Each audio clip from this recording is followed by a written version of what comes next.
नमस्कार दोस्तों, आपके अपने YouTube channel S teacher academy पर आपका हार्दिक स्वागत है। आज हम सब सिद्ध साहित्य, जैन साहित्य से महत्वपूर्ण तथ्यों का अध्ययन करेंगे जो आपके TGT, PGT, GIC lecturer, super TET, LT grade Hindi में बहुत ही लाभदायक सिद्ध होने वाला है दोस्तों। तो यह वीडियो आप सब अंत तक अवश्य देखें। आइए देखते हैं। सरहपा को हिंदी का प्रथम कवि माना जाता है। सरहपा को हिंदी का क्या माना जाता है? प्रथम कवि माना जाता है। इन्हें सरोज, वज्र, राहुल, भद्र आदि नामों से भी जाना जाता है। सरहपा को आदि किन नामों से जाना जाता है? तो सरोज, वज्र, राहुल, भद्र के नाम से भी जाना जाता है। सिद्धों में सबसे पुराने सरहपाद हैं। ठीक है, सबसे पुराने कौन है? सरहपाद हैं। सिद्धों ने बौद्ध धर्म के वज्रयान तत्व का प्रचार करने के लिए जो साहित्य जन भाषा में लिखा, ठीक है, बौद्ध धर्म का प्रचार करने के लिए, किसे? वज्रयान तत्व का, ठीक है, साहित्य जन भाषा में लिखा वह हिंदी के सिद्ध साहित्य की सीमा में आता है। वज्रयान का केंद्र श्री पर्वत पर रहा। वज्रयान का केंद्र कहाँ रहा? श्री पर्वत पर रहा। सहजयानियों की भाषा का नाम संध्या भाषा है। सहजयानियों की भाषा का नाम क्या है? संध्या भाषा है। कुछ विद्वानों ने संध्या भाषा का अर्थ यह बताया है कि यह ऐसी भाषा है जिसमें संध्या के समान प्रकाश तथा अंधकार का मिश्रण है। ज्ञान के आलोक से उसकी सारी बातें स्पष्ट हो जाती है। ठीक है, कुछ विद्वानों ने ऐसा बताया। कुछ विद्वानों ने संध्या भाषा का अर्थ अभिसंधि या अभिप्रायुक्त, ठीक है, अभिप्रायुक्त बाणी बताया। पंडित विधुशेखर शास्त्री ने मूल शब्द संध्या भाषा नहीं बल्कि संध्या भाषा कहा कि इसका मूल शब्द जो है संध्या भाषा है। किसने कहा दोस्तों?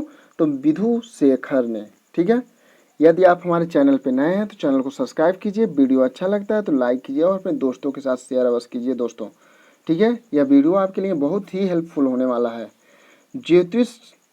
ज्योतिश्वर ठाकुर रचित वर्ण रत्नाकर नामक 14वीं शताब्दी के मैथिली ग्रंथ में 84 सिद्धों का नाम दिए गए हैं। ठीक है, 84 सिद्धों के नाम दिए गए हैं इसमें वर्ण रत्नाकर में दोस्तों। ठीक है, और इसके रचनाकार हैं ज्योतिश्वर ठाकुर इसके रचनाकार हैं और यह किस काल के हैं? तो 14वीं शताब्दी के हैं दोस्तों।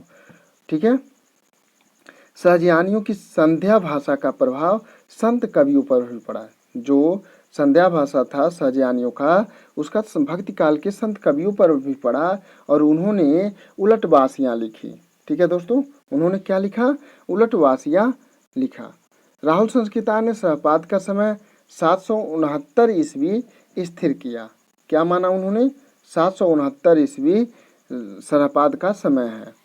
विनयतोष भट्टाचार्य ने सहपाद का समय 690 अर्थात विक्रम संवत 690 माना, जो 633 ईस्वी स्थिर होता है दोस्तों। ठीक है, इनके लिखे 32 ग्रंथ बताए जाते हैं। किसके?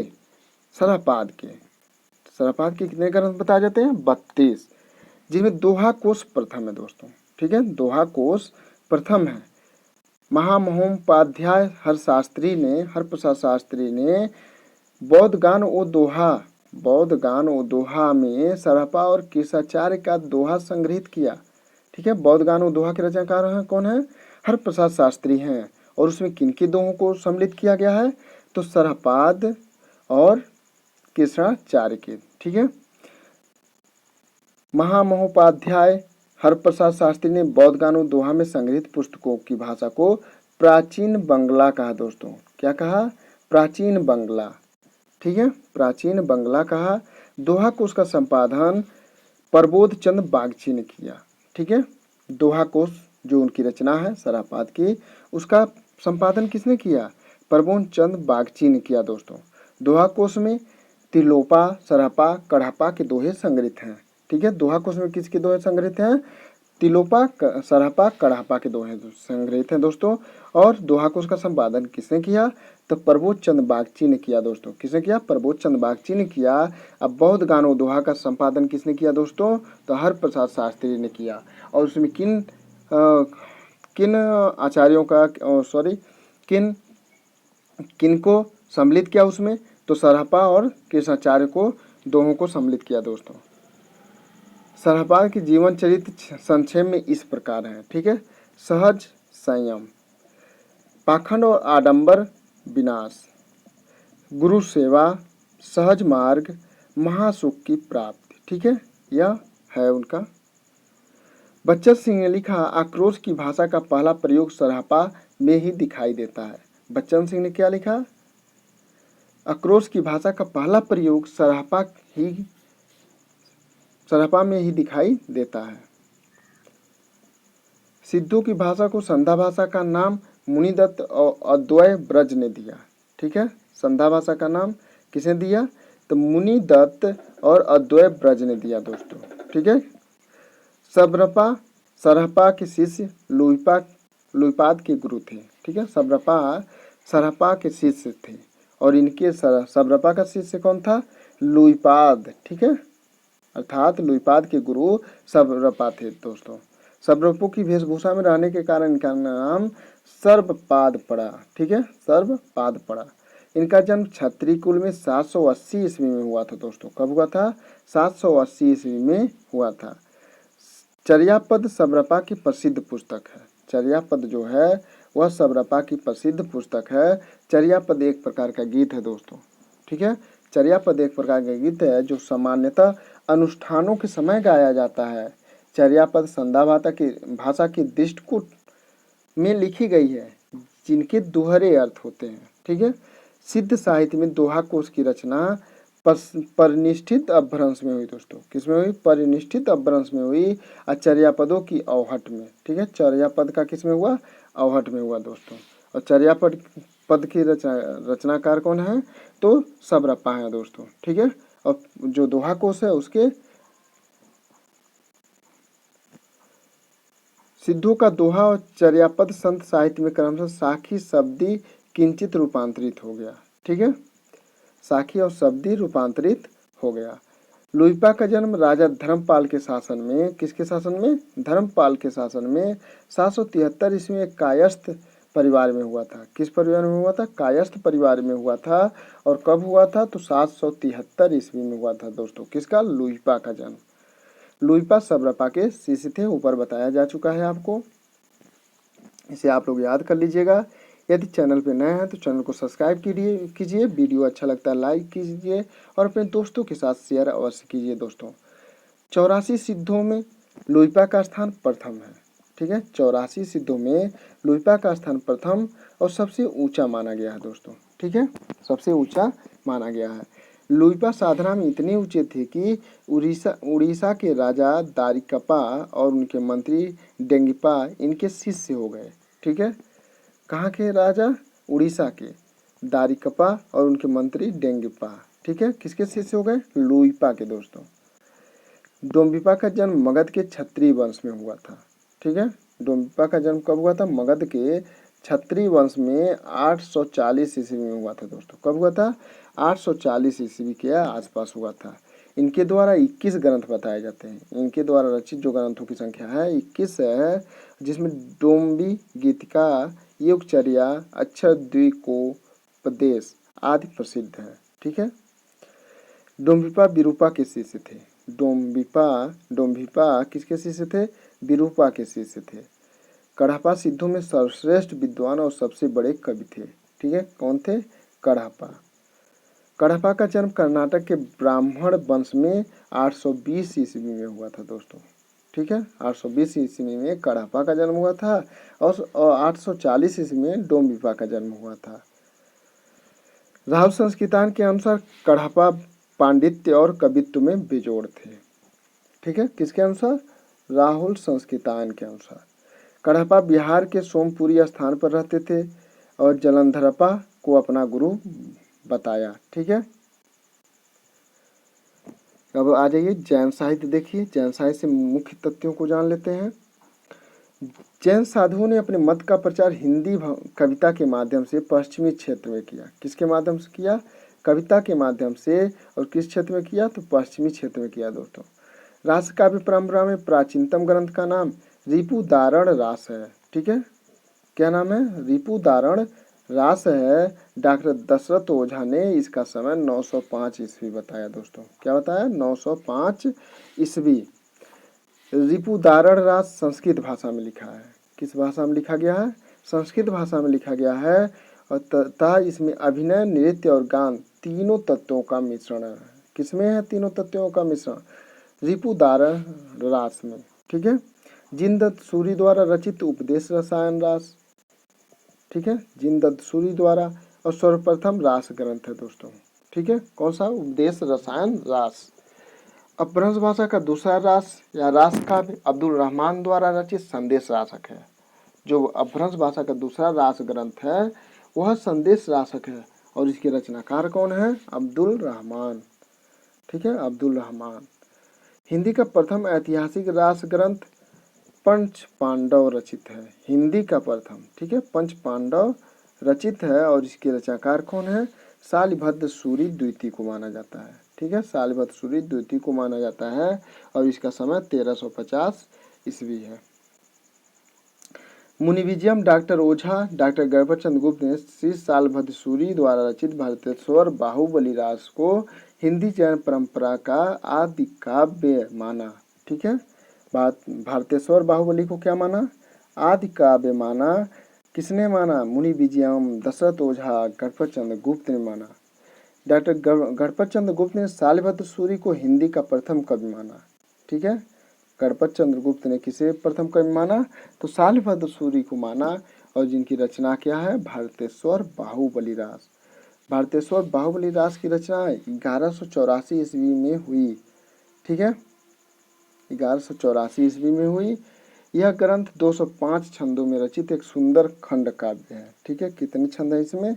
205 और यह सुंदर खंड काव्य है। भारतेश्वर बाहुबली का संपादन किसने किया? तो मुनि विजयम ने किया। ठीक है, मुनि विजय ने किया। मुनिजिन विजयम ने किया। ठीक है, मुनिजिन विजयम ने किया। और भारतेश्वर बाहुबली का जो है रचनाकार कौन है? तो शालिभद्र सूरी है। ठीक है, प्रसिद्ध जैन आचार्य देवसेन के सरोकाचार्य को नगेंद्र ने हिंदी का प्रथम रचना माना। सरोकाचार्य जो है देवसेन कृत, उसे आचार्य डॉक्टर नगेंद्र ने हिंदी का प्रथम रचना माना। देवसेन ने सन 933 ईस्वी में सरोकाचार की रचना की। सरोकाचार में 250 दोहों में श्रावक धर्म का प्रतिपादन किया गया। किस धर्म का प्रतिपादन किया? श्रावक धर्म का। ठीक है, देवसेन के अन्य ग्रंथ हैं नय चक्र, दर्शन सार, भाव संग्रह, आराधना सार और तत्वसार। ठीक है, तथा सावय धम दोहा। ठीक है दोस्तों, देवसेन की यह रचनाएं हैं। इन ग्रंथों में इनका नय चक्र बहुत प्रसिद्ध है। किसका? देवसेन का नय चक्र बहुत प्रसिद्ध है। देवसेन के नय चक्र को लघु नय चक्र नाम भी दिया गया। ठीक है, लघु नय चक्र भी माना जाता है। देवसेन अपने ग्रंथ में जैन धर्म के अनेक संघों की उत्पत्ति लिखी, जिसे इन्होंने जैनाभास का नाम दिया। ठीक है, क्या नाम दिया? जैनाभास। बृहद नय चक्र की रचना देवसेन के शिष्य माइल धवल ने किया। ठीक है, माइल धवल ये किसके शिष्य थे? देवसेन के।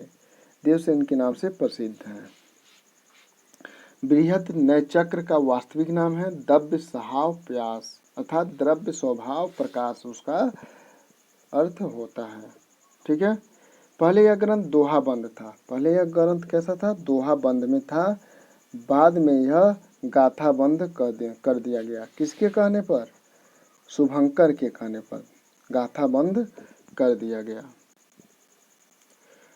द्रव्य स्वभाव प्रकाश, द्रव्य स्वभाव प्रयास पहले पुरानी हिंदी या अपभ्रंश भाषा में लिखा था। ठीक है, किस में लिखा गया था? अपभ्रंश भाषा में या पुरानी हिंदी में लिखा गया था। द्रव्य स्वभाव प्यास का प्राकृतिक भाषा में मिलता है। ठीक है, अब प्राकृतिक भाषा में ये सिर्फ मिलता है।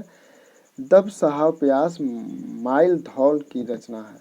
ठीक है, किसकी रचना है? माइल धौल की। शालिभद्र सूरी के बुद्धिरास नामक ग्रंथ का संग्रह उनके शिष्य सीवी ने किया। किसने किया? सीवी ने किया। ठीक है दोस्तों। आशुक नामक कवि ने लाहौर में लगभग 1200 ईस्वी के आसपास 35 छंदों का एक लघु खंड काव्य चंदनमाला रास नाम से लिखा। ठीक है, चंदनमाला रास की रचना है आशुक की। आशुक ने जीव दया रास नामक एक अन्य ग्रंथ की भी रचना की। जीव दया रास, ठीक है, किसकी रचना है? आशुक की। जिनदत्त सूरी ने 1209 ईस्वी में स्थूलभद्र रास की रचना की। ठीक है, स्थूलभद्र रास। स्थूलभद्र रास में रचयिता का नाम जीणधाम मिलता है, जो जिन धर्म का ही प्रयास समझा जाता है। विजय सिंह सूरी ने रेवंतीगिरी की रास की रचना की। ठीक है, किसकी रचना की? रेवंतीगिरी रास की। रेवंतीगिरी रास में जैन तीर्थ रेवंतगिरी तथा तीर्थंकर नेमिनाथ की प्रतिमा का महत्व है। ठीक है, ऐतिहासिक एवं पौराणिक इतिवृत्त तथा प्राकृतिक सौंदर्य का आधार पर किया गया है। रेवंतीगिरी रास 4 कड़कों में विभक्त है। कितने कड़कों में? 4। रेवंतीगिरी रास की ही भांति कवि पलहड़ द्वारा रचित अब्बू रास 1912 में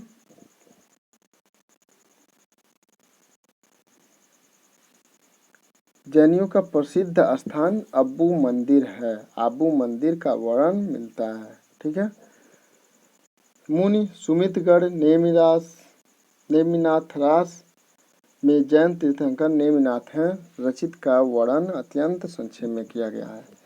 नेमिनाथ रास की रचना 1213 ईस्वी में हुई और यह 58 छंदों में है। कितने छंदों में है? 58 छंदों में है। चौपई छंद में ब्रह्माशा का वर्णन विजय चंद्र सूरी द्वारा रचित नेमिनाथ चौपई द्वारा लिखा।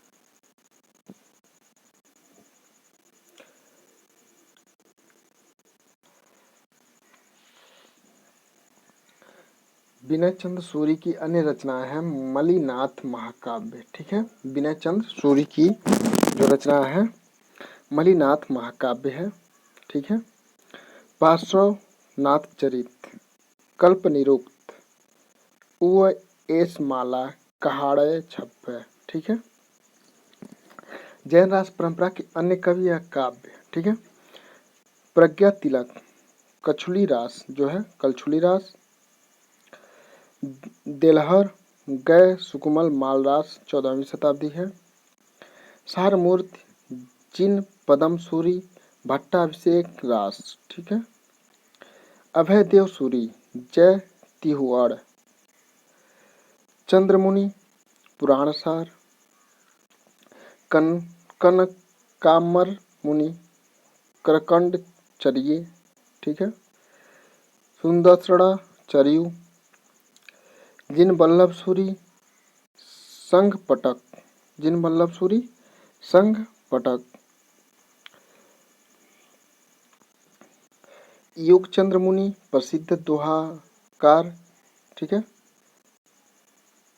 क्या है? योग सार, जिनदत्त सूरी चाचर, कालस्वरूप कुलक एव एस रसायन उपदेश रसायन। ठीक है, हरिभद्र सूरी ललित बिस्तरा दुर्ताख्यान जसहर चरिय संबोधन प्रकरण रेमेड राह चरियु। ठीक है, सोम प्रभु सूरी पीजीटी में आपका आया हुआ यह क्वेश्चन है 2021 में। ठीक है, कुमार पाल प्रतिबोध, आप लोग कोई भी पढ़िए वो याद रहे आपको। ठीक है, जिन पदम सूरी स्थूलभद्र भाग। ठीक है, धर्मसूरी जम्मू स्वामी रासा। ठीक है, जम्मू स्वामी रासा, अम्बदेव सूरी संघपति समरा रासा, संघपति समरा रासा, राजशेखर सूरी। ठीक है, राजशेखर सूरी नेमनाथ फाग इनकी रचना है दोस्तों। ठीक है, वीडियो अच्छा लगता है तो लाइक कीजिए, अपने दोस्तों के साथ शेयर अवश्य कीजिए। यदि आप चैनल पर नए हैं तो चैनल को सब्सक्राइब अवश्य कीजिए। जय हिंद, जय भारत।